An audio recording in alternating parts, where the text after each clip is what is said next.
නමෝ තස්ස භගවතු වරහතු සම්මා සම්බුද්දස්ස නමෝ තස්ස භගවතු වරහතු සම්මා සම්බුද්දස්ස නමෝ තස්ස භගවතු වරහතු සම්මා සම්බුද්දස්ස හැම දෙනාටම තෙරුවන් සරණ ප්‍රාර්ථනා කරමින් අදත් ඔබ හැම දෙනාම බොහොම සද්ධාවෙන් උතුම් ධර්ම දේශනාව ශ්‍රවණය කරන්න සූදානම් වෙන මොහොත මේ උතුම් ධර්මශ්‍රවණයත් නිවන්දොරටුවක් බවට පත්වේවා කියල අපි මුලින්ම ආශිර්වාද ප්‍රාර්ථනා කරන. පිංහතුනේ බුදුරජාණන් වහන්සේ දිනපතාම නිරන්තරී භික්‍ෂූන් වහන්සේලාට සිහිපත් කරන අවවාදයක් ධර්මී සඳහන් වෙන. ඒ තමයි සුගතවාදී සුගතයන් වහන්සේගේ අවවාදී. බුදුරජාණන් වහන්සේ තරන් ධර්මාවබෝධය පිණිස කෙනෙක්ව අප්‍රමාදී භාවේ පිහිට වන ශාස්තෘවරයෙක් මේ ලෝකෙ කොහෙවත් නෑ. බුදුරජාණන් වහන්සේ පිරිනිවන් පාන මොහොතේ උන්වහන්සේගේ අවසාන බුද්ධ වචනය තුළත් ශ්‍රාවකයන්ට පෙන්නල දුන්නේ අප්‍රමාදීන සම්පාදීත. මහනිනි අප්‍රමාදීව කුසල් දහම් වඩන්. ඊළඟට බුදුරජාණන් වහන්සේ වදාළ මහනිනේ මේ මහපොළොවේ ඇවිදගෙන යන සත්වයන්ගේ පාසලකුණු අතර විශාලම පියවර සටහන පිහිටන්නේ ඇතෙකුට හස්තියට. මේ ඇතෙක්ගේ පියවර සටහන ඇතුළේ ඕනෑම සතෙක්ගේ පා සටහනක් ඇතුළෙන් තියන්න පුළුව. ඒවගේ තමයිකෙන මේ ලෝකෙ කුසල් දහම් කියලා යමක් ඇද්ද. ඒ සියල්ල අප්‍රමාදී භාවයට ඇතුල් කරන්න පුළුවන් කිය. අප්‍රමාදී භාවය තුළයි මේ ලෝකෙ කුසල් දහම් සියල්ල වඩාගන්න දියුණු කරගන්න හැකියාවතිය. පිංහතුනි දවසක් මේ බුද්ධ ශාසනය තුළ අනාගාමී පලට පත්වෙච්ච ස්වාමීන් වහන්සේ නම. ඔබ දන්නවා සෝවාන් සකදාගාමි අනාගාමි අරහත් කියන මේ සතර මග පල අතර. අනාගාමී පලට පත් වනා කැන ආයමත් කාමලෝකෙ උපදින්නේ නෑ. දිවිය ලෝකෙකවත් මනුස් ලෝකෙකවත් සතරාපායිකවත් මේ කාම ලෝකෙම උපදින්නේ න ආගාමි අනාගාමී කියන්නේ අන්න ඒ නිසා. කාම ලෝකෙට ආයමත් වෙන්නේ නෑ. ඒ කෙනාට තියෙන්නේ සුද්ධවාස බ්‍රහ්ම ලෝක පහක් ගැන දේශනාව තියෙනවා. සමහරයේ බ්‍රහ්මලෝකේ ඉපදිලා ඉපදිච්ච සැනින් පිරිනිවන් පාන. සමහරු ඉපදිලා ආවිශ අඩක් ගෙවෙන්ඩ පෙර පිරිනිවන් පාන. සමහරුවේ බ්‍රහ්මලෝක ඉපදිලා උත්සාහයෙන් වීරී ඉතුරු කෙලෙස් ප්‍රහාණය කළ පිරිනිවන් පාන. සමහරු බඹලුව ඉපදිලා තමන් ටික කාලයක් යනකුට තමන්ට ධර්මමාර්ගය වැඩිල එහෙම පිරිනිවන් පාන. සමහරයි ඉන්නවා අවිහ අතප්ප සුදස්ස සුදස්සේ අකනිට කියන. මේ සුද්ධවාස බ්‍රහ්මලෝක පහේම ඉපදිලා අකනිටා බඹලෝදි පිරිනිවන් පාන. එදකොට මෙන්න මේ පංච සුද්ධවාස බ්‍රහ්මලෝකවල තමයි අනාගාමි වෙච්චි කෙනා උපදින්. ආයමත් කාමලෝකයට එන්නේ නෑ ඒ කෙනා එහෙදිම පිරිනිවන් පාන. මේ ස්වාමීන් වහන්සේට අනාගාමී පලයට පත් වනාට පස්සේ උන්වහන්සේට හිතුනා දැඟිති මං කොහොමත් සතරාපායි මිදිලා කාමලෝකෙනුත් මිදිලා ඉන්නේ සුද්ධවාස බඹලව ඉපදිලා එහෙදි පිරිනිවන් පානු. මේ අදහසෙන් උන්වහන්සේ වීරි අතහැරි. දවසක් බුදුරජාණන් වහන්සේ මේ භික්‍ෂුව දැකල කතා කළ හනවා භික්‍ෂුව. මොකද ඔබ වෙනද වගේ වීරිය වඩන්න නැත්තේ. ඔබ ඉස්සර අප්‍රමාදීව ධර්මය දියුණු කරානේද. එදකොට මේ ස්වාමීන් වහන්සේ කියන අනේ ස්වාමීණි භාග්‍යතුන් වහන්ස මම කාමරාග පටික සංයෝජන සම්පූර්ණයෙන් ප්‍රහාණය කරගත්තා. මම කාමලෝකයට යළි නොයන ස්භාවී යුක්ත කෙනෙක්. සුද්ධවාස බඹලව ඉපදිලා එහෙදිම පිරිනිවන් පාන්න හිතුව කියල. එතනදි බුදුරජාණන් වහන්සේ උපමාවක් අරගෙන භික්‍ෂූන් වහන්සේලා ඉදිරි මේ භික්‍ෂුවට සිහිපත් කරා භික්‍ෂුව අසූචි. ගොඩක් තිබුණත් චුට්ටක් තිබ්බත් ගඳේ වෙන සක්තිය නොද කියලාහන්. අසෝචි ගොඩක් තිබ්බත් ගදයි චුට්ටක් තිබ්බත් ගදයි. ඒ වගේ තමයි යළි ඉපදමින් යන සංසාර ගමන දුකයි කියල දේශනා කරපු බුදුරජාණන් වහන්සේ එක ඉපදීමක්කත් යළි වරණා කරන්නේ කියල බුදුරජාණන් වහන්සේ කෙලෙස් ගොඩක් තිබ්බත් චුට්ටක් ඉතුරු කරගෙන හිටියත් ඒක දුක දුකක්ම තමයි කියව. එනිසා පිංහතුනි මේ ලැබිච්ච මනුස්ස ජීවිතය තුළ බුදුරජාණන් වහන්සේ ශ්‍රාවකයන්ට පෙන්නුවේ අප්‍රමාදීව ධර්මය දියුණු කරගන්න. අප්‍රමාදීව ධර්මාවබෝධයට වීරිය වඩන්. පිංහතුනි බුදුරජාණන් වහන්සේ දිනපතා භික්‍ෂූන් වහන්සේලාට සිහිපත් කරන අවවාදයක් තියෙන. ඒ තමයි භික්‍ෂූන් වහන්සේලා අප්‍රමාදී කරවනවා වීරි ඇති කරවනවා මහණෙනි බුදු කෙනෙක් ලෝකෙ පහළවීම අතිශයින්ම දුර්ලභයි. දුර්ලභෝ බුද්ධෝත්පාදෝ මහණෙනි ඒ විතරක් නෙමෙයි මනුස්ස ජීවිතයක් ලැබීමත් අතිශයින්ම දුර්ලභයි. දුර්ලභා මනුස්ස පටිලාබෝ. ඊළඟට බුදුරජාණන් වහන්සේ සිහිපත් කරනවා ෂණ සම්පත්තිය. ලෝකෙ අතිශයින්ම දුර්ලභයි. දුර්ලභාෂණ සම්පත්ති. ඊළඟට පැවිදි වෙච්ච ස්වාමීන් වහන්සේලාට සිහිපත් කරනවා දුර්ලභා පබ්බච්චා. කෙනෙකුට පැවිදි වෙන්න ලැබෙනවා කියන්නෙත් ලෝකෙ අතිශයින්ම දුර්ලභයි. මහණෙනි නුඹලාට දැන්ගේ දුර්ලභ කාරණා සියල්ලම ලැබිච්ච එකතු වෙච්ච වෙලා. දුර්ලභ බුද්ධ ශාසනය ලැබුණ දුර්ලභ මනුස්ස ජීවිතය ලැබුණ දුර්ලභ ෂණ සම්පත්තියක් ලැබුණ දුර්ලභ පැවිද්දත් ලැබුණ. ඒ නිසා අප්‍රමාදීන සම්පාදීත අප්‍රමාදීව කුසල් වඩන්න කියලා බුදුරජාණන් වහන්සේ භික්‍ෂූන් වහන්සේලාව අප්‍රමාදී සිහිපත් කරලා වීරි ඇති කරවන. පිංහතුනී මෙන්න මේ කාරණය අපි එකින් එක විස්තර ඇතුව තේරුම් ගන්න උත්සාහයක් ගම්. බොහෝ වෙලාවට අපි ඕන තරන් අහලා තියෙනවා බුදු කෙනෙක් පහළවෙන අතිසයින්ම දුර්ලබයි. හැබැයි මේ අපි තේරුම් ගන්න නං අපි කල්පය කියන්නේ කොච්චරද්ද මේ සාරා සංකේය කල්පලක්ෂය කියන කොච්චරද්ද ඒ වගේම සාරා සංකයේ කල්පලක්ෂයක් තුළ මේ ලෝකයේ මේ විශ්වයේ පහළ වනේ බුදුරජාණන් වහන්සේලා 24 නමක් පමණයි. කල්ප අසංකේය ගණන් බුද්ධ ශූන්‍යෝ මේ විශ්වයේ පැවතිලා තියෙන. මෙන්න මේ කාරණ අපි විමසනකොට ධර්මය තුළින් තේරුම් ගන්නකොට මේ කල්පයකට තියෙන අන්තක් කල්ප ප්‍රමාණයේ කල්ප විග්‍රහය මෙන්න මේවා විමසනකොට තමයි අපිට සංසාර ගමන තියෙන භයානකකම ගැන අපිට ටිකෙන් ටික හරි වැටහීමක් ඇතිවෙන්. පිංහතුනී බුදුරජාණන් වහන්සේ විස්තර කරනවා මහා කල්පයක් එන්න අපි එක මහා කල්පයක් තේරුම්ගම් ඔබ හල ඇති කල්පය. මේ කල්පය කියන එක ඒ කාලවල ලෝකෙ පවතින පරමාවිශටත් කියනෝ කල්පය. ඔබ හල ඇති ආනන්ද හාමුදුරන්ට බුදුරජාණන් වහන්සේ චාපාල චෛත්‍යයක් ස්ථානය අසලදි සිහිපත් කර ආනන්දය තථාගතයන් වහන්සේ සතර ඉරදිපාද වඩපු කෙනෙ. සතර ඉරදිපාද වඩපු කෙනෙකුට ආයුෂ් කල්පයක් නමුත් වැඩ ඉන්න පුළුවන්. එතන ආයුෂ් කල්පය කියන්නේ මේ අපි කියන මහා කල්පෙනෙමේ ආයුෂ් කල්පය කියන්නේ ඒ කාලිතින පරමාවිෂ. කැමතිනං ඊට ටිකක් වැඩිපුර වුණත් ඉරදිපාද බලෙන් වැඩඉන්න පුළුවන්කි. එතකොට ඒ කාලෙ තිබ පරමාවශ්‍ය තමයි අවුරුදු 120. ඊට වඩා ටිකක් වැඩිපුර වුණත් ඉරදිපාද බලෙන් වැඩඉන්න පුළුවන්. ඔබ දන්නවා බක්කුල මහරහතන් වහන්සේ අවුරුදු 160ක් වැඩ හිටිය. අනුරුද්ධ මහරහතන් වහන්සේ අවුරුදු 150ක් වැඩ හිටිය. එදකොට අපි දන්නවා ඉරදිපාද බලයෙන් බුදු කෙනෙකුට ඒ වෙනකොට තියෙන පරමාවිශ හෝ ඊට ටිකක් වැඩිපුර වුණත් වැඩඉන්න පුළුවන්කම තිබුණ. එතන ආවිශ්කල්පය කියලා කියන්නේ ඒ වෙනකොට තියෙන පරමාවිශ. ඊළඟට පිංහතුනේ මහා කල්පයකට මහා කල්පයට උපමා දෙකක් තියෙන. එකක් තමයි අබෑට උපමාවක් ධර්මය සඳහන් වෙන අනමතක්ග සංයුක්තේ. බුදුරජාණන් වහන්සේ එතනදි විස්තර කරනවා යොදුනක් දිග යොදුනක් පලල යොදුනක් කුස විශාල අබකන්දක් ගැන හිතන්න කිය. අපි නිකං සාමාන්‍ය ලංකාවේ අපිට තියෙන නිකං උසම කන්ද අපිට මතක් කියන කන්දක් කිය පම එක්කො පිදුරු තලාගල එක්කො සිරීපාද කන්ද නිකං අපි දන්න කන්දක් හිතාගම්. එතකොට යොදුනක් යන සැතපුම් දාසය මේ සැතපුම් දාසයක් දිග පලල උස ඇති විශාල කන්දක් විදිහට අබෑට තමයි දැම් මේ කන්දක් හැටියට තිය සම්පූර්ණ අබ කන්දක් තින යොදුනක් උසට යොදුනක් දිග පලල ඇති අබ කන්දක්. අවුරුදු 100කට එක පුංචි අබෑටයක් අයින් කරන. ආයමත් අවුරුදු 100කට පස්සේ තව එකා බෑටයක් අයින් කරන. ආයමත් අවුරුදු 100කට පස්සේ තවත් එකා බෑටයක් අයින් කරන.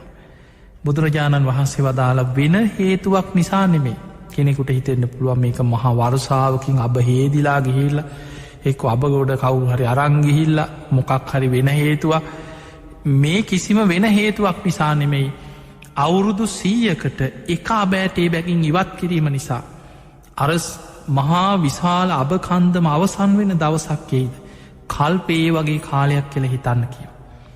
ඊළඟට බුදුරජාණන් වහන්සේ තව උපමාවක් පෙන්නනවා කල්පය ගැන අනමතක්ග සංයුක්තයම සඳහන් වෙනවා මහනිනේ යොදුනක් දිග යොදුනක් පලල යොදුනක් උස විශාල ගල් පර්වතයක් තිය.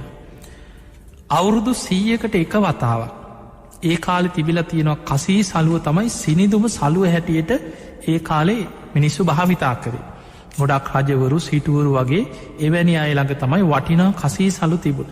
ඉතා සිනිදු සලුව. බුදුරජාණන් වහන්සේ වදාලා අවුරුදු 100කට එක වතාව.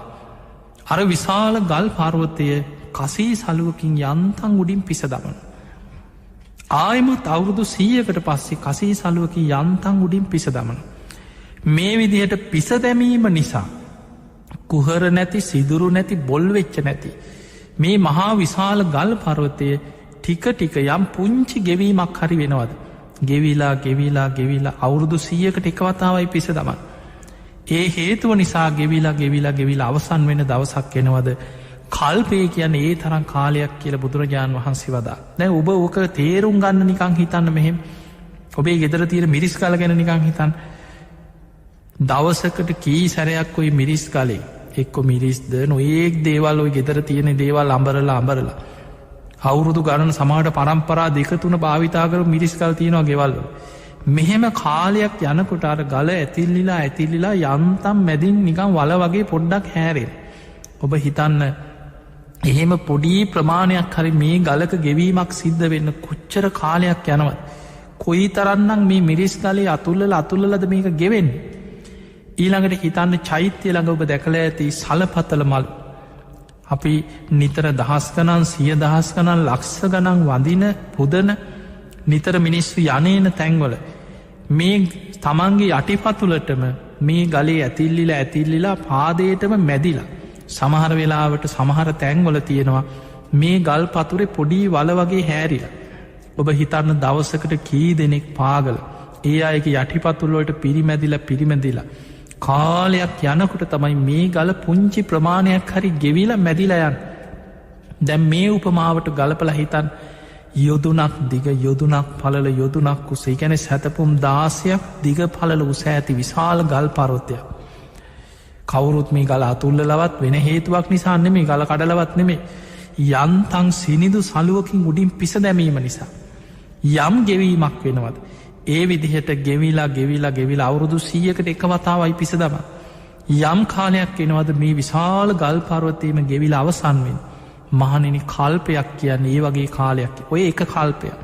එතකොට එවැනි කල්ප ඔබ හිතන්න අපේ බෝසතාණන් වහන්සේ එවැනි කල්පවලින් අසංකේය 4කුත් තවත් කල්ප ලක්ෂය දස පාරමී විතරක් සම්පූර්ණ කරගෙනාව ලෝතුරා සම්බුද්ධත්වය පිණිස. සාරා සංකේය කල්පලක්ෂයක් ගැන අසංකේය 4ක්. අසංකේයක් කියලා ගැන 1.140. එතකොට 1.140 4 ගුණයක් සාරා සංකේකෙන අසංකේය 4ක්. තවත් එවැනි මහා කල්ප ලක්ෂයක්. එතකොට ඔබ හිතන්න කොච්චර දීර්ඝ කාලයක්ද මේ සාරා සංකේය කල්ප ලක්ෂය. හැබැයි මේ දීර්ඝ කාලය තුළ මේ ලෝකයේ මේ විශ්වයේ පහළ වනේ බුදුරජාණන් වහන්සේලා 24 නමක් පමණයි. දීපංකර බුදුරජාණන් වහන්සේගෙන් විවරණ ගත්තට පස්සේ. අපේ බෝසතාණන් වහන්සේ සූවිසි විවරණ ලැබවා කියලෝ බහලා ඇති. බුදුරජාණන් වහන්සේලා 24 නමකගෙන් විවරණ ලබාගෙන තමයි මේ මහා බඩ්ඩකල්පයේ 4 වෙනි බුදුරජාණන් වහන්සේ හැටියට සම්මා සම්බුද්ධත්වයට පත්වෙන්. පිංහතුනී සමහර කාල මේ සාරා සංකේය කල්ප ලක්ෂය තුළ මහා කල්ප අසංකේය බැගින් අවස්ථා 4ක් බුද්ධ ශූන්‍යව තිබිලතින මේ විශ්වය. සමහර කාලවල කල්ප 10,000 20,000 බුද්ධ ශූන්‍යයි. බුද්ධ ශූන්‍යයි කියන්නේ මහා කල්ප 10,000. බුද්ධ කියන වචනයක්කත් ඒ කාලෙ අහන්නවත් නෑ. එතකොට ඔබට තේරෙනවා මේ විදිහට විමසල බලනකොට බුදු කෙනෙක් ලෝකෙ පහළ වෙනවා කියලා කියන්නේ කොයි තරන් දුර්ලභ කාරණයක්ද. බුද්ධ කියන වචනය පවා අපේ බුදුරජාණන් වහන්සේ පිරිනිවන් පාන වෙලාවේ ධාතුන් වහන්සේලා බෙදන වෙලායි මහරහතන් වහන්සේලා ගාථා කීපයක් දේශනා කරන. ඒ ගාථාවක සඳහන් වෙනවා බුද්ධෝ හවේ කප්ප සතයෙහි දුර්ලභෝ කියලා. බුද්ධ කියන වචනයේ පවා කල්ප 100 ගණනකින් ලෝකෙ අහන්නත් දුර්ලභයි කියලා. ඒ නිසා සමහර කල්ප අසංකේය ගණන් බුද්ධ ශූන්‍යව පැවතිලා එවැනි කාලවලත් මේ ලෝකයේ සතර අපායේ වැටි වැටි දුක් විඳ විඳ යන මිනිස්සු ඉන්නවා. හැබැයි කුසල් අකුසල් පින් පව් හොඳ නරක එක බුදු ගුණයක්වත් ලෝකෙ දන්නේ නැති කාල ලෝකෙ ගෙවිලා යනවා. ඒ කාලවල මිනිස්සු සතර අපායේ මහා ගෙදර කරගෙන අකුසල් කර කර අපායේ වැටි වැටි යන දුක් සහිත ගමන. කලාතුරකින් තමයි බුදු කෙනෙක් පහළ වෙලා සංසාර දුකෙන් මිදෙන මාර්ගයක් මේ ලෝක සත්වයාට දේශනා කරන්න. පිංගතුනී ඒ අනුව ගත්තහම අද මේ යුගයේ ගත්තා. දැන් ඔබට හිතෙන්න පුළුවන් ඒ වුණාට බුදුරජාණන් වහන්සේ දැන් පිරිනිවන් පාලනි. උන්වහන්සේ පිරිනිවන් පාල අවුරුදු 2560 ගානක් දැන් ගත වෙලාන. දැන් ඉතින් අපි කොහොමද බුද්ධ කාලයක් කිය. ඔහොම හිතනයින් පිංගතුනි බුදුරජාණන් වහන්සේ පිරිනිවන් පාල වුණත් උන්වහන්සේ දේශනා කරන බුදුරජාණන් වහන්සේව දකින හැටි. බුදුරජාණන් වහන්සේට ලංවෙන හැටි. ධර්මයේ සඳහන් වෙනවා සංඝාටි කන්න කියලා දේශනා. එතන සංඝාටි කන්න ගැන සිවුරු කොනේ එල්ලී යාම ගැන දේශනා කරපු දේශනා. බුදුරජාණන් වහන්සේ වදාළ මහණෙනි එක භික්ෂුවක් ඉන්නවා. බුදුරජාණන් වහන්සේ විදිහටම සිවුර පුරවනවා. ඉතින් එහෙම කොපි කරන්න තාසයි ඒ කාලේ ඉඳලා තියෙනවා. බුදුරජාණන් වහන්සේ විදිහටම සිවුර පුරවනවා.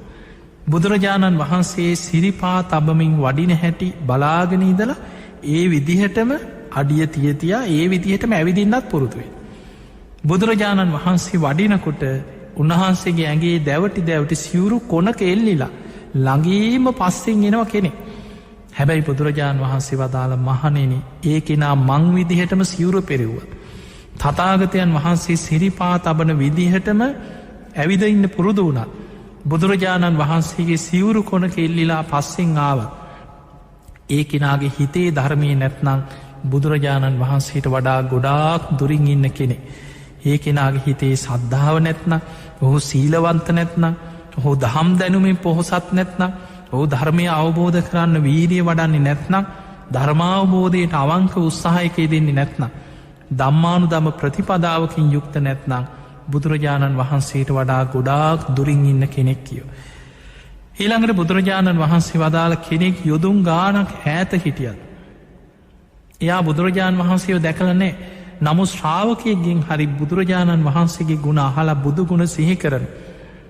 ඒකෙනා ධර්මමාර්ගි හැසිරෙන්න්න වීරිය වඩනු. බුදුරජාණන් වහන්සේව තාම ඇස් දෙකින් නොදැක්කත් ධර්මයෙන් බුදුරජාණන් වහන්සේව සිහි කර කර සීලාදී ගුණධර්ම පුරුදු කරනු. බණභාවනා කරනවා හිත දමනය කරගන්න වීරිය වඩනු.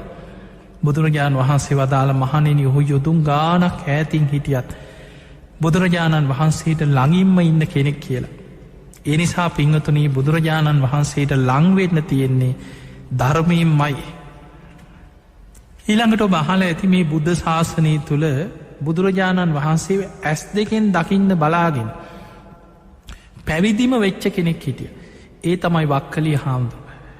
වක්කලී පැවිදි වෙන්නේ ඇත්තටම නිවන් දකින අදහසින් නෙමෙයි. බුදුරජාණන් වහන්සේගේ මහාපුරුෂ ලක්ෂණ, උන්වහන්සේගේ තියෙන ශරීරයේ ලස්සන ස්වභාවේ, උන්වහන්සේගේ මිහිරි කටහඬ, අෂ්ටාංග සමන්නාගත බ්‍රහ්මස්වරය, මේ මහාපුරුෂ ලක්ෂණ බුදුරජාණන් වහන්සේ දහම් දෙසනකොට සතර දළදාගීම් සුදු බුදුරැස් වෙහි දෙනවා. මෙන්න මේවා දැකලා හිතුනා මේ වගේ මහා පින්වන්ත කෙනෙක්, අනේ මේ වගේ කෙනෙක් ඇසුරේ මට ළඟින් ඉන්න තිබ්බත් කොච්චර දෙයක්ද, උන්වහන්සේ දිහා බලබලා ඉන්න තිබ්බත් මට කොච්චර දෙයක්. මෙහෙම හිතන තමයි වක්කලි හාමුදුරුවෝ පැවිදිවේ.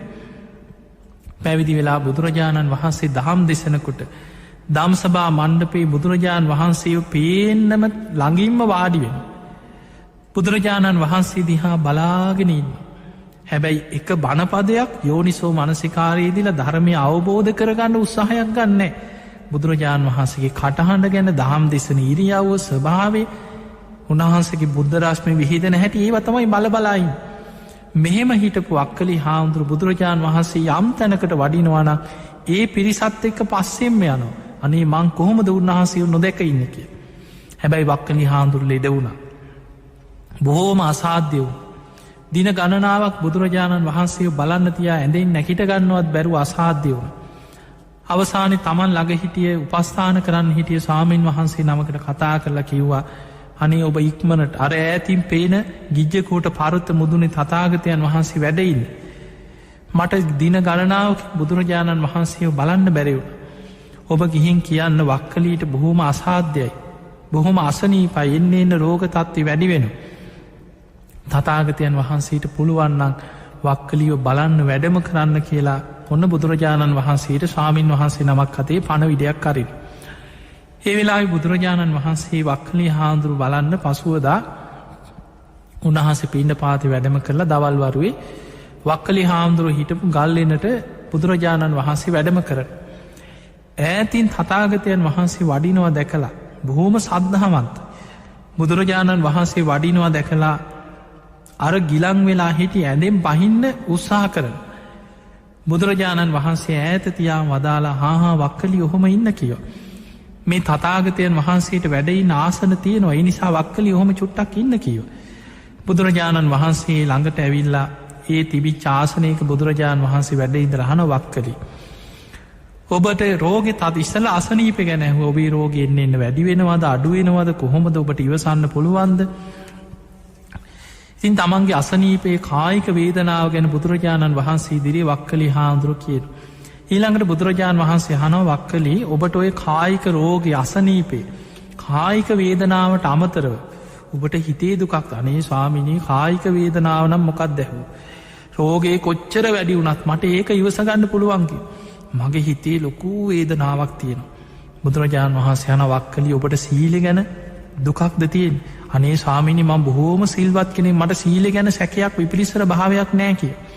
එහෙනම් වක්කලි ඔබේ සමාධිය පිරිහුණා කියලා සමාධිය ගැන ඔබ දුක්කර අනේ ස්වාමිනි එහෙම දේකුත් නෙමෙයිකි. එහෙනම් මොකක්ද වක්කලී කෙළෙව.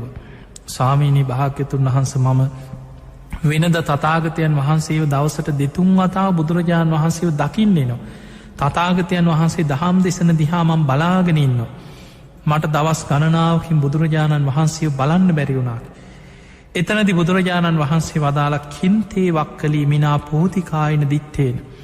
වක්කලී මේ කුණු වෙලා යන කුණු ශරීරයක් දිහා බලාගෙන ඉඳලා ඔබට ලැබෙන ප්‍රයෝජනයමකක්දැව. අන්න බලන්න බුදුරජාණන් වහන්සේ එතනදී සිහිය උපද්දවන්න. වක්කලි හාමුදුරන්ට බුදුරජාණන් වහන්සේ වදාළ මේ මහාපුරුෂ ලක්ෂණවලින් යුක්ත බුදු සිරුර ගැත් වක්කලි මේ කුණු වෙලා යන කුණු ශරීරයක් දිහා බලාගෙන ඉඳලා ඔබට ලැබෙන ප්‍රයෝජනයමකක්ද. වක්කලි ඔබට ඇස් දෙකෙන් නම් මන්දිහා බලාගෙන ඉඳලා මාවනන් දකින්න බෑකි. වක්කලි ඔබ මාව දකිනවනක් යෝ දම්මම් පස්සති සෝමම් පස්සති. වක්කලි යමෙක් ධර්මය දකීද එයා ධර්මය තුළින් තමයික මාව දකින්න. වක්කලි ඔබ කවුරු හරි කියනවනම් මං බුදුරජාණන් වහන්සේව දැක්කා කියලා සෝ දම්මම් පස්සති ඔහු ධර්මයෙන් මයිකව මාව දකිින්. එදා බුදුරජාණන් වහන්සේ වක්කලි හාමුදුරන්ට අනිත්‍යය ගැන දුක් අනාත්ම වසයෙන් මේ පංච උපාදානස්කන්දි ගැන දකින හැටි බොහෝම ගහම්බීර දේශනාවක් කියලදුන්. ඒ වෙලේ වක්කලි හාමුදුරන්ට කියලදීල බුදුරජාණන් වහන්සේ වැඩම කර. පිංහතුනි අපිට පේනවා එතකොට එහෙමනං අදත් අපිට බුදුරජාණන් වහන්සේ පිරිනිවන් පාල අවුරුදු 2560 ගානක් ගත වුණ අදත් අපිට බුදුරජාණන් වහන්සේව දකින්න පුළුව. ඒ දකින්නේ ධර්මය තුළේ. අදත් අපිට බුදුරජාණන් වහන්සේට ලංවෙන්න පුළුවන්. ඒ ලංවෙන්නේ ඔබ ධර්මී හැසිරීම තුළින් ඔබ බුදුරජාණන් වහන්සේට ලංවෙන. ඔබ දම්මානු දම ප්‍රතිපදාවකේ දෙනවන. ඔබ බාහිරින් කොච්චර බණැහුවත් කල්්‍යාන මිත්‍ර සේවනයයි සද්ධර්මස් ශ්‍රවණයයි බාහිරින් ලැබෙන. හැබැයි බුදුරජාණන් වහන්සේට ලංවෙන්න හරි බුදුරජාණන් වහන්සේව ධර්මය තුළින් දකින්න හරි. ඔබ තුළ යෝනිසෝ මනසිකාරයක් දම්මානු දම ප්‍රතිපදාවත් ඔබ ඇතිකර ගන්නට ඕන. අන්න එතකොටයි ඔබට බුදුරජාණන් වහන්සේව ධර්මය තුළින් දකින්න පුළුවන්කම ලැබෙන. එනිසා පිංහතුනී බුදුරජාණන් වහන්සේ භික්‍ෂූන් වහන්සේලාට දවස ගාන සිහිපත් කරන අවවාදි පළවෙනිම කාරණය තමයි මහනෙනි බුදු කෙනෙක් ලෝකෙ පහළවීම අතිශ්‍යයෙන්ම දුර්ලබයි. නොබලාට ඒ දුර්ලභ බුද්ධ ශාසනය දැන් ලැබිලතිය නිතර නිතර හිතන්න කියන. ඒ නිසා ඔබත් හිතන් ඒ දුර්ලභ බුද්ධ ශාසනය අපිට දැන් ලැබුණ දැන් බලන්න බුදුරජාණන් වහන්සේගේ උතුම් ධාතුන් වහන්සේලා බුද්ධ අධිෂ්ඨානය මත තාම ලෝකෙ වැඩඉන්න. අනික විශේෂයෙන්ම ලෝකෙ පැත්තක ලංකා භූමිය ගත්තොත් බුදුරජාණන් වහන්සේගේ උතුම් සර්වඥ ධාතුන් වහන්සේලාගේ විශාලම ප්‍රමාණයක් අද වර්තමානි වැඩඉන්න මේ ලංකා භූමි. උන්වහන්සේගේ විශාලතම ධාතුන් වහන්සේ ලලාට ධාතුන් වහන්සේ සේරුවිල මංගල මහා චෛත්‍යරාජාණන් වහන්සේ තුළ වැඩ සිටිනු. ඒවගේ බුදුරජාණන් වහන්සේගේ අකුධාතුන් වහන්සේලා දෙනමගේ වම් අකුධාතුන් වහන්සේ අද බඹලව සළුමිනි මහාසෑයි බ්‍රහ්ම දෙවිවුරු වන්දනා කරන. දකුණු අකුධාතුන් වහන්සේ අද අනුරාධපුර තූපාරාම චෛත්‍යයේ වැඩ සිටිනු. ඒත් ලංකා භූමියමයි. සතර දළදා වහන්සේලාගෙන් වාම යටි දළදා වහන්සේ මහනුවර ශ්‍රී දළදා මාලිගාය වැඩඉන්න.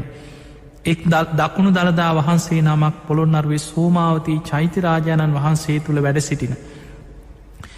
ඊළඟට බුදුරජාණන් වහන්සේගේ අනෙක් සියලූම බිඳීකි අස්තිධාතුන් වහන්සේලාගෙන් අටෙන් එකක් මුළු බුදු සිරුරෙ සියලුම ධාතුන් වහන්සේලාගෙන් එක් ද්‍රෝණයක් වැඩයි නිර්වන්නලි මහාසෑ.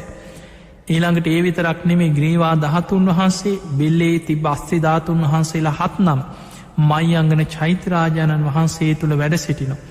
මේ ලංකා භූමිය තුළ බුදුරජාණන් වහන්සේගේ දහතුන් වහන්සේලා මිහිදු මහරහතන් වහන්සේගේ උපදෙස් පරිදි සුමන සාමනීරයන් වහන්සේ ධර්මාසෝක රජ්ජුරුවන්ගේ බුදුරජාණන් වහන්සේ දානය වලදපු පාට්‍රා දහතුන් වහන්සේට සර්වඥ ධාතුන් වහන්සේලා පුරවල ලංකා භූමියයට ඉල්ලගෙනාවේ. මිහිදු මහරහතන් වහන්සේගේ උපදෙස් පරිදි ලංකා භූමියයේ බොහෝ වෙහෙර විහාරස්ථානවලට ධාතුන් වහන්සේලා බෙදල දෙනු. ධර්මාසෝක රජ්ජුරුව මේ ධාතුන් වහන්සේලා ලබා දෙන වෙලාවි සුමන සාමනීරයන් වහන්සේට සිහිපත් කරා ස්වාමීනී මම දඹදිව යොදුනක් පාස 84 දහසක් වෙහෙර විහාර ඉදි කර. ඔබවහන්සේ ලංකා භූමිය රජකං කරන දේවානම් පිතිස් රජ්ජුරුවන්ටත් දැනුම් දෙන්න. ලංකා භූමියත් යොදුනක් පාසා වෙහෙර විහාර ඉදි කරලා මේ ධාතුන් වහන්සේලා තැම්පත් කරන්න කියලා. එනිසා පිංහතුනි අද බුදුරජාණන් වහන්සේගේ උතුම් ධාතුන් වහන්සේලා විශාලම ප්‍රමාණය මේ ලංකා භූමිය වැඩ සිටින්. උන්වහන්සේගේ ශීර්ෂයේ ලලාට ධාතුන් වහන්සේ පිහිටියේ හිසේ දෙබැම මැද වැඩ සිටිය ඒ ඌර්ණරෝම ධාතුන් වහන්සේ පවා අද ලංකා භූමිය වැඩ සිටින මිහින් තලේ සේල චෛත්‍යරාජාණන් වහන්සේ තුළ අෂ්ටවංක මානික්‍යයක් තුළ තැම්පත් වෙලා වැඩ සිටිනු.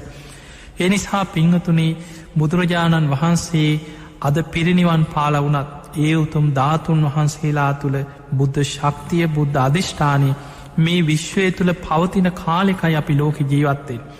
එනිසා දුල්ලබ බුද්ධ ශාසනය අපිට ලැබුණ. ඊළඟට බුදුරජාණන් වහන්සේ භික්‍ෂූන් වහන්සේලාට සිහිපත් කරනවා දුල්ලබා මනුස්ස පටිලාබෝ. මනුස්ස ජීවිතයක් ලැබීමත් ලෝක අතිශයින්ම දුල්ලබයි. ඒ දුල්ලබ මනුස්ස ජීවිතයක් අපිට ලැබුණ. පිංහතුනී මනුස්ස ජීවිතයේ දුල්ලබයි කියලා දකින්නනම්. අපිට මේ මනුස්ස ලෝකෙ දිහා බල්ල දකින්න බෑ. මනුස්ස ලෝකෙ දිහා බලපුහම ඔබට හිතෙන්නේ මේ ඉන්න මිනිස්සු පාරකට ගියත් පොලකට ගියත් එලෝලු ටිකක් ගන්න. මිනිස්සු පිරිලා බස්සයකට නැක්ගත් සමහරු කියනවා බස්සයක ඉන්න බෑ පුද්දුම සෙනගක් කිය. සමහරු පාරට ගිහිල්ලා තියෙන වාහනගොඩ ඉන්න මිනිස්සු පුද්දුම සෙනගක්නේ. මෙහෙම කියා ඊළඟට අපි අද ලෝක ජනගහනය කෝටි 700යි එන්න වැඩි වෙනවා. මේ වගේ දේවල් ඇහෙනකුට කෙනෙකුට හිතෙන්න්න පුළුවන් ඔය මනුස්ස ජීවිතයේ දුර්ලබයි කියන බොරුවක් නොය ඕන තරන් ඉන්න කිය. හැබැයි පිංහතුනේ මනුස්ස ජීවිතයේ දුර්ලබයිද නැද්ද කියලා දකින්න තියෙන්නේ මේ ලෝක අනික් සත්‍යයන්නේ අනික් සත්ත ලෝකත් එක ගලපල. අපි යමකට සාපේක්ෂවයි යමක් දුර්ලබයිද නැද්ද කියලා දකින්නේ. බුදුරජාණන් වහන්සේ භික්‍ෂූන් වහන්සේලාට දවසක් නියසිලට පස්්ටිකක් අරග.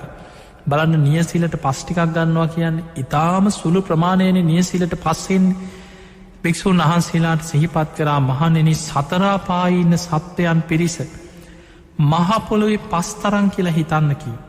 මනුස්ස ජීවිත ලබන්න මෙන්න මේ වගේ ටිකයි කිව. නියසිලට ගත්ත පස් වගේ කිව. හැබැයි මේ උපමාව එහෙමද කියලා හිතුනට ඒවනාට ආයෝපට හිතන ඒ වනාට ඉති මෙච්චර මිනිස්සු ඉන්න කියලා ආය හිතෙන්න්න පුළ. පිංහතුනේ මනුස්සලෝකෙ ඉන්න පිරිස අපිට බින්දුගානෙන් හරි ඉලක්කමකින් කියන්න පුළුව. කෝටි 700යි. දැන් ඔබ හිතම අපි නික 800යි කියලා හිතාගම් වැඩිපුරත් එක් අර නියසිලට ගත්ත පස්්ටික අපි නිකං හිතමු කෝටි 700 800යි කියල. දැන් ඔබ ලෝකෙ දිවිය ලෝක බ්‍රහ්ම ලෝක පැත්තක තියම් සතරාපායත් එක ගණන් කරන්න සතරාපාය නිරය තිරිසන් ලෝකයේ ප්‍රේතලෝකයේ අසුරාපාය. අපි නොදන්න දේවල් පැත්තක තියම් අපිට නිරේ ඉන්න නිරිසත්තු කොච්චරද්ද කියලා අපිට ගණන් කරන්න තරම් අපිට දිවස්නුවනකුත්නෑ අපිට පේනෙත් නෑ. ඒක දිවසක් තියෙන ඉරදින හැකියාවක් තියෙන කෙනෙක් දිවසින් දකින්න. එනිසාපි නිරේ ගැන කවුරු සංගණනයක් කරලනෑ එනිසාපි නිරේ පැත්තක තියම්. ප්‍රේතලෝක ගැන දේශනාවල තියනවා පේතවත්වේ තියනවා ධර්ම කතාවල තියනවා හැබැයි අපිට ඇස් දෙකෙන් දකින්න තාම අපි හිතම අපිට කවුරු ගණන් කරලනෑ කියලා. ප්‍රේතාපායි සංගණනයක් කරපු කෙනෙකුත්නෑ. ඒ නිසා ප්‍රේතලෝකෙත් අපි පැත්තකින් තියාගම්. ඊළඟට අසුරාපාය සතරාපාය කියලගත් හම අසුරාපාය එතන අසුර කියන්නේ දිවි අසුර පිරිසක් ඉන්න. ඔය දජග්ග සූට්‍රි සඳහන් වෙන සුර අසුර කියලා කොටස් දෙකක්. එතන අසුර කියන්නේ දෙවිවරු. එතන දිවිය ලෝක නිතර ගැටුම් ඇති කරගන්න දේවතා කොටස් දෙකක්. අසුර කියලා අපායක් ධර්මයේ සඳහන් වෙනවා. බුදුරජාණන් වහන්සේ පහාරාධ සූත්‍ර පෙන්නනවා මහා සාගරයේ තුළ තිමි තිමංගල තිමිරපින්ඩල නාග අසුර ගහන් දරුව කියලා. යොදුන් 100 ගණන් විශාල අමනුස්්‍යයෝ ඉන්නවා කියෙන මොහොදේ. එතන අසුර කියන්නේ අමනුස්ස කොටසක්. මහා සාගරයේ තුළ දුක්විදින ප්‍රේතියෝ වගේ මහා දුකක් විදින අමනුස්ස කොටසක් හැබැයි ඒ අයි උපදින්නේ මොහොදේ ගොඩබිම කොහෙවත් නෙමේ මහා මුහුද ඇතුළේ තම ඒ අමනුස්්‍යයෝ ඉන්න. ඒ අමනුස්ස පිරිස සමහර අමනුස්්‍යයන්ගේ ශරීර යොදුන් 100 යොදුන් 200 300 විශාලයි කියලා ධර්මයේ සඳහන්වෙන. යොදුනක් යන සැතපුම් 16ක් ඔබ හිතන්න යොදුන් 300 400 විශාල අමනුස්්‍යයෝ කියන්නේ මොනතරං විශාල ශරීර ඇති අමනුස්්‍යයෝ. හැබැයි මහා සාගරයේ තුළ මේ අමනුස්්‍යයෝ දුක්විදින විලාපනගෙන මහා දුක්සහිත අමනුස්ස කොටසක් හැටියට ධර්මයේ සඳහන් වෙන. දැන් අපි කාටවත් අපිට මේ අසුරාපාය සංගණනයක් කරගත්ත විස්තරයකුත් නෑන්. එතකොට සතරාපායෙන් අපිට 3ක්ම අපි අයින් කරම නිරය ප්‍රේතාපාය අසුරාපාය. දැන් අපේ පියවිය හැට පේන්න ටිකක් හරි ඉන්න තිරිසංගක් තිරිසං අපායි ඔක්කොම් පේන්නේ දිට්ඨාවා ඒවත් තිට්ටා දැකලා තියෙන සත්තු වගේම ජීවිතයට නොදැකපු සත්තු කොච්චර ඉන්නවද. අපි නිකන් දන්න තිරිසන් සත්තු ගැන නිකං හිතම් දීගාවා දීර්ඝ ශරීර ඇති සත්තුයි. නොයි නොයෙක් පිම්බුරෝ වගේ නොයෙක් දීර්ඝ ශරීර ඇති සත්තුයින්. මහන්තාවා මහත ශරීර ඇති සත්තුයින්. මජ්ජිමාවා මධ්‍යම් ප්‍රමාණ ශරීර ඇති සත්තුයින්. රස්ස කුඩා පුංචි පුංචි සත්තුයින්. අනුකතූලාව අනුක කියන්නේ පියවිය හැට නොපෙනෙන සත්තුයින්නවා අන්න ඒ අයි දැන්ගේ අමනුස්යෝ ගැනනෙමේ පියවිය හැට නොපෙනෙන සත්තුයින්න. ඒ අයට අපි කියන අනුක කියලා. දැම් බලන්න අද අන්වීක්ෂයෙන් බලලා සමහරු ඕක දන්න ඇති අය කියන ඉති මේ ඉන්න සත්තුකෝ බුදු හාමුදුරුව දැක්කද මේ ඉන්න කිය. බුදුරජාණන් වහන්සේ අන්වීක්ෂ හොයාගන්න කලින් දිවසින් දැක්කේ. අනුක කියලා ඇහැට නොපෙනෙන පුංචි සත්තු ඒ අයත් තිරිසංගත විඤ්ඥාන. අනුක තූලාවා කියන වටකුරු හැඩෙන් යුක්ත සත්තුයි. දිට්ඨාවායේ වද්දිට්ටා දැකල තියෙන සත්තු වගේම ජීවිතයට නොදැකපු සත්තු කොච්චර අපි අතර ඉන්නවත්. දැන් අපි නොදැකපුට අයත් අයින් කළ දකින සත්තු ගැන විතරක් හිතමුද දැන් සත්ත ලෝකෙ ගත්තොත්. අපිට ලෝකෙ සත්තුවත් ඉලක්කමකින් කියාගන්න තිය හිතන්නවත් පුළුවන්. අඩුගාන මේ ලෝකෙම පුංචි තිතක් වගේ නිකන් සිතිය මේ පේන ලංකාවන්න සත්තුටි ගණන් කරන්න පුළුවන් එහෙමත් බෑ. නගරයක ගමක හිතන්නවත් බෑ. දැන් ඔබේ ඉඩමට විතරක්කෙන් පර්ජස් 10ක් හරි 20ක් හරි තියෙන අඩුගානේ පොඩි ගයක් හරි හදාගෙන වැටක් ගහගෙන ඉන්න ඔබේ ඉඩම තුළ ගයක් හදාගෙන 7-8 දෙනෙක් උපරිම 10ක් ඉන්නවා කියලා හිතන්න මේ ගෙදර 10 දෙනෙක් ජීවත්වෙන ගයක් තියෙන භූමියක සත්තු ටික ඔබට ගණන් කරන්න පුළුවන්.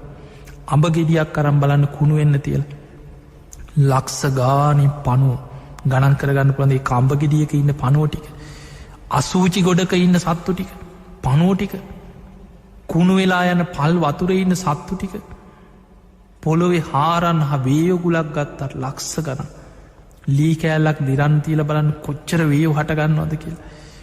එතකොට අපිට පේනවා සමහර කාලවල පුංචි සත්තු කෝඳුරු වගේ සත්තු බලන්න සමහරලාට මේ පරිසරයේ ඉන්න අපේ ඇහැට පේන අපේ ඉඩම තුළ අඩුගානේ වර්ග අඩියකවත් අපිට ඉන්න සත්තු ටික ගණන් කරගන්න බෑ.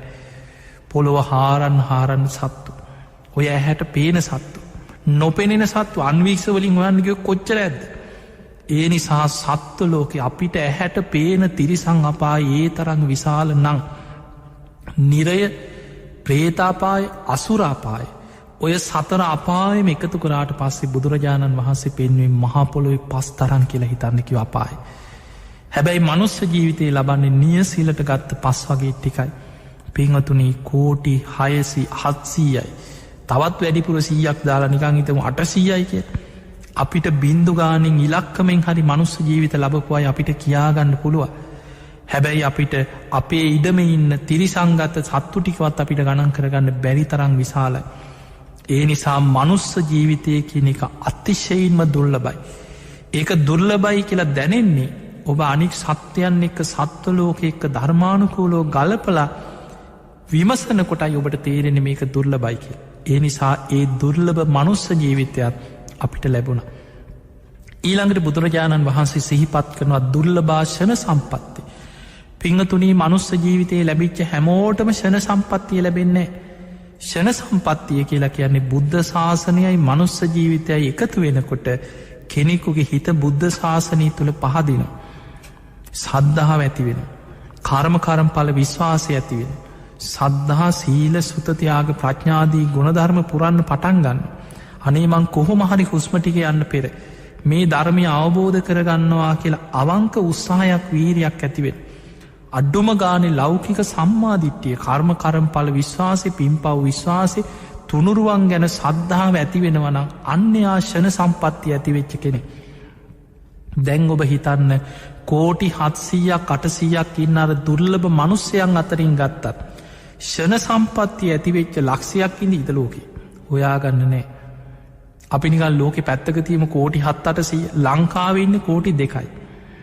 ඔය කෝටි 2 අතරේ ඔබ හිතන්න ලංකාවේ සාමාන්‍ය 160ක් 70ක් 66යි කිය 67යි කිය බෞද්ධ පිරිස අපි නික 60යි කියලගම් සාමාන්‍ය නිකම් කෝටි 2කි 160ක් කියන්න 1 කෝටි 20 ලක්ෂයක් විතර. බෞද්ධ කියලා නමට හරි නිකම් උපැන්නට හරි බෞද්ධ කියලා දාගත්ත පිරිසක් ඉන්නවාගේ බෞද්ධ නමට ඉන්න 1 කෝටි 20 ලක්ෂයක් විතර අපේ රටේ. ඔය ඉන්න පිරිසකින් මේ පැය 24ම බණ ඇහුණා. කොච්චර රටේ පින්කම් තිබුණා. මෙලොව පරලොව පිළිගන්න නැති. තුනුරුවන් ගැන සද්ධාවක් නැති.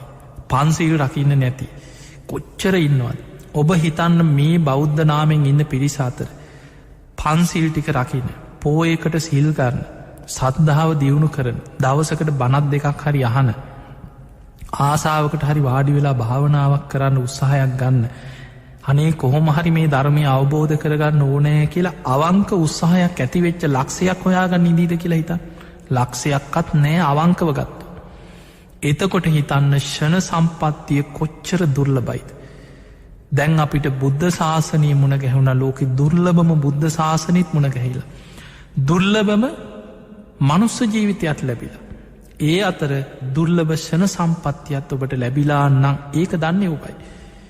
ඔබ අවංකව ධර්මය දියුණු කරන කෙනෙක් නම් ඔබ තුළින් ඔබ දන්නවා ඔබට ෂණ සම්පත්තිය ලැබුණද නැද්ද කිය.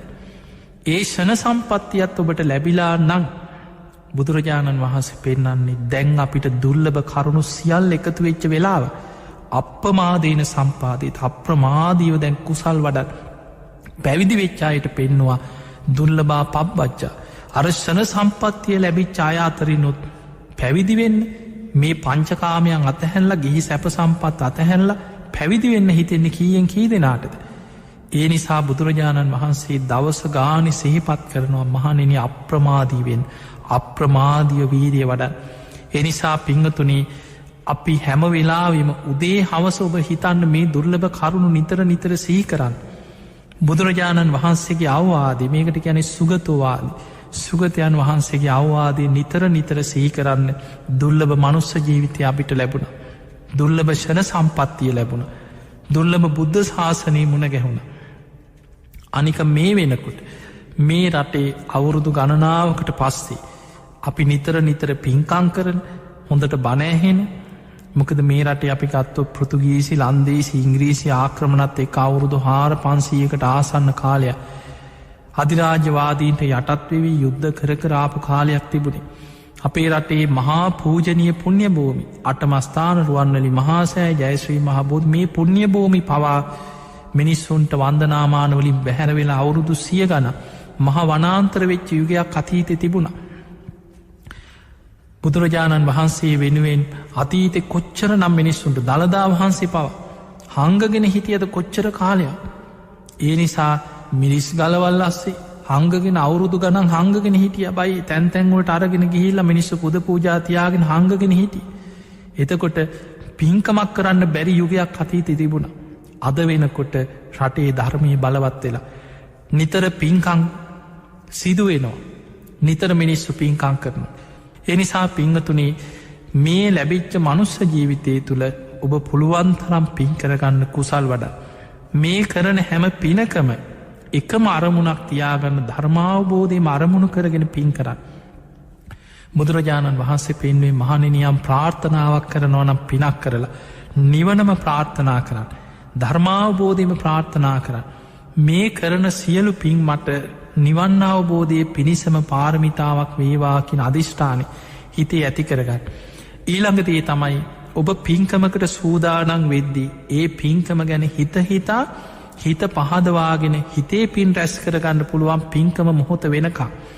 ඔබ අහල ඇති අනාථ පිණ්ඩික සිටුතුමා බුද්ධ කියන වචනය ඇහිච්ච දවසීදම් එදාරෑ නින්දගී නෑ. බුදුගුණම සිහි කරලා රාත්‍රී බුද්ධානුස්සතියෙන් හිත සමාධිමත්වෙන. තාම බුදුරජාණන් වහන්සේ ඇස් දෙකින් දැකල නෑ. තමන්ගේ යාළුවෙකි නිවසට ගිය වෙලාවෙ තමයි බුදු කෙනෙක් පහළ වෙලා මෙහෙම වැඩඉන්නවා කියන වචනය හරි ඇහුනේ. උන්වහන්සේ කොහොම කෙනෙක්ද උන්වහන්සේ කොයි වගේ කෙනෙක්ද මෙහෙම අහල බුදුගුණ සිහි කරනකොට රාත්‍රී හිත බුද්ධානුස්සතියෙන් ආලෝකමත් වෙලා. බුද්ධානුස්සති සමාධයක් එක්ක රාත්‍රී නින්දෙම්ම බුද්ධානුස්සතිය වැඩිලා. රාත්‍රී අවදි වුණා සමාධී ආලෝකින් පරිසරයම එලිය වෙලා පේනවා. බුදුගුණ සිහිකර තමයි බුදුරජාණන් වහන්සේ දකින්න ගිය. අවසානයේ එහෙම යන ගමනේ පය පැකිලිලා සමාධිය බිඳෙනවා එක තැනකදී. සමාධිය බිඳිච්ච ගමන් මහාගන අන්දකාරයක් ඇති වුණ. ඒ මොහොතේ දේවතාවරු වහසේදා දෙවි කෙනෙක් ඇහෙන්න ගාථාවක් කියන සතන් අස්සී සතන් අස්සා සතන් අස්ස සරීරතා සතංකඥා සහස්සානී ආමුත්ත මනි කොණ්ඩලා ඒ කස්ස පද වීතිහාරස්ස කලන්නාක් ගන්ති සෝලසිං කියල. මේ ගාථාවේ අර්ථය තමයි ඒ කාලේ රජවරු තවත් රජවරුන්ට තෑගි දීපු වටිනා දේවල්. සූසැට බරණී සරසපු ඇත්තු අස්වයෝ අස්ව රත කන්‍යාව ලක්ෂ ගණනින් තෑගි දෙෙන. එතකොට මේ විදිහට ඇතුන් ලක්ෂයක් අස්වයෝ ලක්ෂයක් අස්ව රත ලක්ෂයක් කන්‍යාව ලක්ෂයක් මේවා මොන තරං වටිනවා කියල රජවරු තෑගි බෝක හැටියට දෙන දේවල් ලක්ෂ ගණනින් එකතු කරන්න. ඒවැ වටිනාකම බුදු කෙනෙක් දකින්න සද්ධාවෙන් ඉදිරියට තියෙන පියවරකින් සොලොස් කලාවෙන් එකක් තරංවත් ඒව වටින්නෑ කිය. දාසින් පංගුවක්කත් බුදු කෙනෙක් දකින්න ඉදිරියට තබන පියවරකින් වටින්නෑ ඒ අනෙක් කාමබෝකි සම්පත් මොනුව ලැබුණ. එනිසා පින්වතුනි ඔබ පින්කමකට යන්න හිතනකොට හිතන්න මේ යන ගමනි පියවරක් පාසා යන ගමනි යොදුනක් පාසා මං මේ බුදු කෙනෙක් දකින්න යන්න බුදුරජාණන් වහන්සේව දකින්න යන් අපි චෛත්‍යයක් වඳන්න ගිය රුවන්වැලි සෑයට ගියත් ජයශ්‍රී මහබෝධීන් වහන්සේ ළඟට ගියත් අපි ගමේ පන්සලට ගියත් බුදුගෙට ගියත් ඔබ මේ මහා පින්කමට සේරුවිල මහා සෑ වන්දනා පින්කමට පැමිණියත් ඔබ ඒ යන ගමන යන්නේ බුදුරජාණන් වහන්සේ වෙනුවෙන් අපි පින්කම කරන්න උන්වහන්සේ වෙනුවෙන් බුදුරජාණන් වහන්සේගේ ඒ උතුම් ලලාට ධාතුන් වහන්සේ කේශධාතුන් වහන්සේලා තැම්පත් ඒ මහා සෑය දකින්න යන ගමන බුදුරජාණන් වහන්සේව දකින්න යනවා කියන චේතනාවෙන්න්න ඔබ පිටත්වෙන්නේ. ඔබට යන ගමනි පියවරක් පාසා මොනතරන් ජීවිතයේ පින් ගොඩක් රැස් කරගන්න පුළුවන්. ඒ නිසා පින්වතුනි මේ ලැබිච්ච මනුස්ස ජීවිතය තුළ අප්‍රමාදී වෙන්න. අප්‍රමාදීව පින් කරගන්න කුසල් වඩාගන්න මේ භයානක සසරින් මිදන්න වීරිය වඩන්. ඒ පිණිසම ඔබ හැම දෙනාටම ශක්තිය ධෛරිය වාසනාව වීරියම ලැබේවා කියලා අපි ඔබට ආශිර්වාද ප්‍රාර්ථනා කරනවා. පිංහතුනේ අද මේ උතුම් ධර්මදේශනාවෙන් ඔබ රැස් කරගත්ත සියලු පින් සියලු දෙවියෝ සාදු කාරදිදී මේ පින් අනුමෝදන් වෙත්වා දෙවියන්ගේ දිවියස්නිසුරු වර්ධනය කරගෙන සියලු දෙවියෝ සසර දුකින් අතමිදේවා කියලා සාදු කියලා ඔබ සෙහිපත් කළ දෙවියන්ට පින් අනුමෝදන් කරන්න. තියමනම් පිංහතුනී ධර්මශ්‍රවනය කර ලක්වාසීලෝවාසි ඔබ හැම දෙනාමත් නිදුක්වේවා නිරෝගිවේවා සුවපත්තේවා ඔබ හැම දෙනාට මුතුම් ධර්මාවබෝධය පිණිසම මේ ධර්මශ්‍රවන මේ පින උපකාර වේවා වේවා කියලප ආශීර්වාද කරනු. ආකා සට්ඨාච බුම්මට්ඨා දේවානාගා මහිද්දිකා පුඤ්ඤන්තං අනුමෝදිත්වා චිරන්රක්ඛන්තු ලෝක සාසනං ආකා සට්ඨාච බුම්මට්ඨා දේවානාගා මහිද්දිකා පුඤ්ඤන්තං අනුමෝදිත්වා චිරන්රක්ඛන්තු දේශනං ආකා සට්ඨාච බුම්මට්ඨා දේවානාගා මහිද්දිකා පුඤ්ඤන්තං අනුමෝදිත්වා චිරන්රක්ඛන්තු ත්වං සදා